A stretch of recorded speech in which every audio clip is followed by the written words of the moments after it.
دوستو، سلطنتوں کا دور ختم ہونے کے پچھلے 50-60 سالوں میں مسلم دنیا میں ایسے بڑے بڑے نیتاؤں نے جنم لیا ہے کہ جن نیتاؤں کی حکومت ان کے دیش پر کئی سالوں تک قائم رہی تھی۔ یہ سارے بڑے بڑے نیتا اتنے طاقتور ہوا کرتے تھے کہ جس کو دیکھ کر لوگوں کو یہ لگا کرتا تھا شاید اب ان نیتاؤں کو تبھی ہٹایا جا سکتا ہے جب ان کی موت ہو جائے گی، ورنہ کوئی ایسا انسان نہیں ہے ان کی طاقت کو ٹکر دے سکے اور ان کو گدی سے ہٹا کر خود دیش کی گدی پر بیٹھ جائے۔ چلیے دوستو، آج کی اس ویڈیو میں ہم آپ کو 6 نیتاؤں کے بارے میں بتائیں گے۔ چلیے چھٹے نمبر پر جس کا نام آتا ہے وہ موسیٰ تراورے کا ہے۔ آپ کو بتاتے چلے موسیٰ تراورے ایک فوجی، پولیٹیشین اور ساتھ ہی ساتھ ڈکٹیٹر ہوا کرتے تھے۔ انہوں نے سن 1968 سے لے کر 1991 تک افریقہ کے ایک دیش مالی پر راج کیا تھا، مگر پھر 1993 میں ان کے اپنے ہی دیش میں 84 سال کی عمر میں ان کو پھانسی پر چڑھا دیا گیا تھا، اور ان کے اوپر الزام یہ تھا کہ انہوں نے اپنے دیش کے 300 ایسے لوگوں کو قتل کروا دیا تھا جو جمہوریت، ڈیموکریسی کے لیے پروٹیسٹ کر رہے تھے۔ اب بات کرتے ہیں 5ویں نیتا کے بارے میں، اور اس نیتا کو کرنل غدافی کے نام سے جانا جاتا ہے۔ کرنل غدافی مسلم دنیا کے پاورفل نیتا تھے جنہوں نے ایک لمبے سمے تک لیبیا پر راج کیا تھا، اور یہ لمبا وقت لگ بھگ 82 سال کا تھا۔ کرنل غدافی کو سب یہ سوچتے تھے اب انہیں کوئی نہیں ہٹا سکتا۔ کرنل غدافی مسلم دنیا کے نیتاؤں کو ایک جٹ کرنا چاہتے تھے، اس لیے انہیں یاد کیا جاتا ہے جب عرب دنیا ایک جٹ نہیں ہو سکی تھی۔ کرنل غدافی نے افریقہ کو ایک کرنے کی کوشش کی تھی، مگر کرنل غدافی کی یہ کوشش بھی ناکام ہو گئی تھی۔ کچھ سال پہلے تک ہی کسی انسان نے یہ سوچا ہوگا کرنل غدافی جیسے طاقتور نیتا جن کو لیبیا دیش کا مالک مانا جاتا ہے، ان کے ہاتھ سے ان کی حکومت اتنی تیزی سے ختم ہو جائے گی۔ دراصل دوستو ہوا یہ کہ وہ بغاوت جو لیبیا کے پڑوسی دیش یعنی ٹیونیشیا سے اٹھی تھی، وہ بغاوت جب لیبیا میں آئی تو کرنل غدافی نے اسے دبانے کی کوشش کی۔ ویسے تو پہلے سے ہی کرنل غدافی امریکہ اور اس جیسے کئی دیشوں کے نشانے پر تھے، اسی وجہ سے ان جیسے دیشوں کی سپورٹ کی وجہ سے یہ بغاوت چاہ کر بھی نہیں دب سکی، اور یہ بڑھتے بڑھتے سن 2011 میں ایک بڑی بھیڑ نے کرنل غدافی پر اتنا زیادہ تشدد کیا کہ ان کی کھلے آسمان کے نیچے موت ہو گئی۔ ان بڑے نیتاؤں کی چوتھی لسٹ میں نام آتا ہے عدنان مہندریس کا۔ ترکی کے ایک ایسے پردھان منتری تھے جنہوں نے سن 1950 سے لے کر 1960 تک ترکی دیش کو چلایا تھا۔ انہوں نے ترکی دیش کو پوری طرح سے بدل کر رکھ دیا تھا۔ یہی وجہ تھی ان کو ترکی میں ایک نئے دور کی شروعات کرنے کے طور پر بھی یاد کیا جاتا ہے۔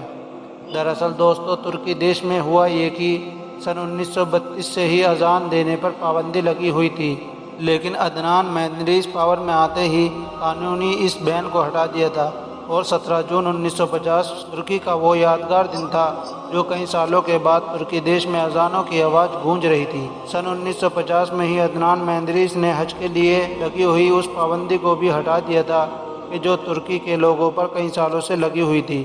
پابندی ہٹ جانے کے بعد سن 1950 میں ہی لگ بھگ 450 لوگوں نے 25 سالوں کے بعد پہلی بار حج کیا تھا۔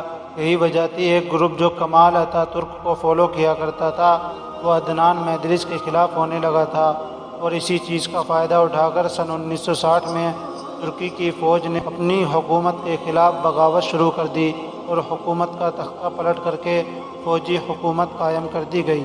عدنان مہندریس کے ساتھ ان کی پارٹی کے کئی اور نیتاؤں کو بھی گرفتار کیا گیا، ان کے اوپر مقدمہ چلایا گیا، اور ان کو اس بات کا مجرم ٹھہرایا گیا کہ انہوں نے ترکی کے سنویدھان کو بدلنے کی کوشش کی ہے، اور آخرکار سن 1961 میں ہی پھانسی پر چڑھا دیا گیا۔ اس لسٹ میں تیسرے نمبر پر نام آتا ہے ذوالفقار علی بھٹو کا۔ ذوالفقار علی بھٹو پاکستان کے ایک مشہور نیتا تھے جنہوں نے سن 1973 سے لے کر سن 1977 تک پاکستان کی پردھان منتری کی کرسی کو سنبھالا تھا۔ آپ کو بتاتے چلے ذوالفقار علی بھٹو کو پاکستان کا ایک انقلابی لیڈر بھی مانا جاتا ہے، مگر دوسرے دیشوں کے نیتاؤں کی طرح ہی اپنی راجنیتک کی اتھل پتھل میں شکار ہو گئے۔ سب سے پہلے سن 1977 میں ان کو ایک انسان کے قتل کے جرم میں گرفتار کر لیا گیا تھا، اور پھر آگے چل کر ہائی کورٹ نے اسی جرم میں ہی ان کو پھانسی کی سزا سنا دی، جس پر آگے چل کر ہائی کورٹ نے مہر بھی لگا دی تھی، اور آخرکار 4 اپریل سن 1979 کو صرف 51 سال کی عمر میں ہی راولپنڈی میں ان کو پھانسی کے پھندے پر چڑھا دیا گیا۔ اس لسٹ میں دوسرے نمبر پر نام آتا ہے محمد نجیب اللہ کا۔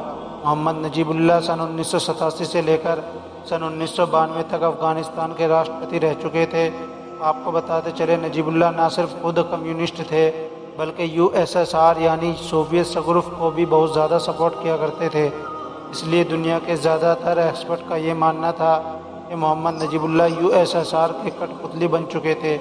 وہ نام کے لیے صرف گدی پر بیٹھے ہوئے تھے ورنہ افغانستان کو سوویت سگروف ہی چلا رہا تھا۔ دوستو، نجیب اللہ اپنا پورا نام کو پسند نہیں کرتا تھا کیونکہ اس میں اللہ کا نام آتا تھا، اس لیے اپنے آپ کو نجیب کہلواتا تھا۔ لیکن سن 1996 میں جب طالبان افغانستان پاور میں آئے، نجیب اللہ کا بہت برا حال ہوا کیونکہ طالبانیوں نے نہ صرف نجیب اللہ کو سرعام پھانسی پر چڑھایا بلکہ ان کے ساتھ تشدد بھی کیا، جس کو سننے کے بعد روح کانپ جاتی ہے۔ بات کرتے ہیں پہلی لسٹ پہ جس کا نام آتا ہے۔ یہ کوئی اور نہیں بلکہ یہ وہ نیتا تھا جس کو مسلم دنیا کا ابھی تک کا سب سے طاقتور نیتا مانا جاتا تھا، یعنی صدام حسین۔ 16 جولائی 1979 کو اس دیش کے راشٹرپتی بنے تھے کہ جس عراق کو تیل کی دولت سے مالا مال مانا جاتا تھا، اور پھر اس کے بعد انہوں نے لگاتار لگ بھگ 24 سالوں تک عراق دیش پر راج کیا تھا۔ آپ کو بتاتے چلے کہ صدام حسین کو دنیا کے طاقتور دیشوں کے نیتاؤں میں ان کی گنتی کی جاتی تھی۔ ان کا لائف اسٹائل بھی پوری دنیا میں بہت زیادہ مشہور ہوا کرتا تھا۔ ان کی طاقت دیکھ کر یہ نہیں لگتا تھا کہ ان کا انت بھی اتنا خطرناک ہوگا۔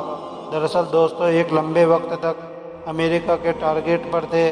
سن 2003 میں بڑی مفلسی کی حالت میں گرفتار کیے گئے تھے اور ان کو بہت سارے لوگوں کا قاتل مانتے ہوئے پھانسی کی سزا سنا دی گئی تھی، اور پھر سن 2006 میں عید الاضحیٰ کے دن ان کو پھانسی پر چڑھا دیا گیا تھا۔